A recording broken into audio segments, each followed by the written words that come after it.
আসসালামু আলাইকুম। বিসমিল্লাহির রহমানির রহিম। শ্রম আইন নিয়ে আলোচনা করার জন্য আরো একটি পর্ব নিয়ে আপনাদের মাঝে উপস্থিত হলাম। আমি হুসাইন আহমেদ আকাশ, সাধারণ সম্পাদক, বাংলাদেশ প্রগতিশীল নির্মাণ শ্রমিক ফেডারেশন। আশা করি সকলে ভালো আছেন।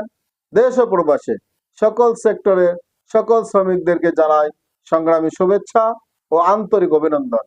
সংগ্রামী সাথী ও বন্ধুগণ, আজ আমরা আলোচনা করব শ্রম আইনের ধারা ৩২১ নিয়ে।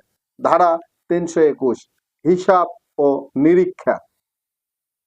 সরকার কর্তৃক নির্দেশিত পন্থায় এই ফর্মে কোন বোর্ড উহার হিসাব সংরক্ষণ করিবে।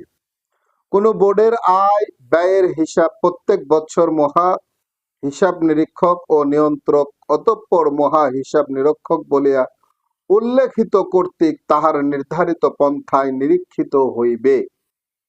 নিরীক্ষার উদ্দেশ্যে মহা হিসাব নিরীক্ষক অথবা তাহার নিকট হইতে ক্ষমতাপ্রাপ্ত কোন ব্যক্তি বোর্ডের সকল রেকর্ড, বই, হিসাবপত্র, ক্যাশ ভান্ডার, দলিল দস্তাবেজ অথবা অন্য কোন সম্পত্তি পরিদর্শন করিতে পারিবেন এবং বোর্ডের কোন সদস্য বা কোন কর্মকর্তা বা কর্মচারীর জবানবন্দি গ্রহণ করিতে পারিবেন।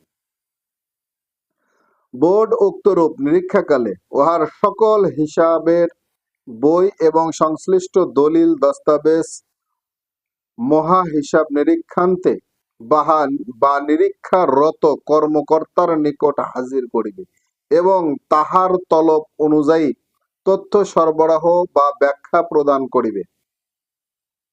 মহা হিসাব নিরীক্ষক তাহার নিরীক্ষা রিপোর্ট বোর্ডের নিকট পেশ করিবেন এবং ইহার কপি সরকারের নিকট প্রেরণ করিবেন। নিরীক্ষা রিপোর্ট উল্লেখিত কোন ত্রুটি বা অনিয়ম অবিলম্বে সংশোধন করিবার জন্য বোর্ড ব্যবস্থা গ্রহণ করিবে। সরকার যে কোনো সময় বোর্ডের আর্থিক অবস্থা সম্বন্ধে ইহার নিকট রিপোর্ট প্রদানের জন্য মহা হিসাব নিরীক্ষককে বলিতে পারিবে। এই ধারায় বোর্ড বলিতে ডক শ্রমিক ব্যবস্থাপনা বোর্ড বা চা বাগান শ্রমিক ভবিষ্যৎ তহবিল ট্রাস্টি বোর্ডকে বুঝাইবে।